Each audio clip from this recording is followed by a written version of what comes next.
আগৈলঝাড়া থানা সৃষ্টির লগ্নে আমরা আগৈলঝাড়াবাসী শুধু দল মত নির্বিশেষে যে ন্যাক্কারজনক ঘটনা ঘটেছে বাংলাদেশের ইতিহাসে সারা পৃথিবী থেকে আমাদের শিক্ষা জানায় আমাদের মধ্যে যারা যদি ষড়যন্ত্র করে থাকে লিস্ট করে তাদেরকে আইনানুগ ব্যবস্থা নেওয়া হোক।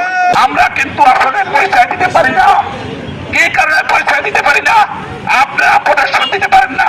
5 তারিখে এখানে পাহারা দিয়েছি, এখন কোন উদ্দেশ্য শক্তিতে তারাই হামলা করলো আমরা গোয়েন্দা সংস্থার মধ্যে দিয়ে আমরা তদন্তের মধ্যে দিয়ে আমরা বিচার দাবি করি। আগৈলঝাড়ার 5 তারিখে আমরা 3 দিন এই থানা পাহারা দিয়ে রেখেছি, তখন কোনো সন্ত্রাসী বা কোনো থানার কোনো আস্থা করে নাই।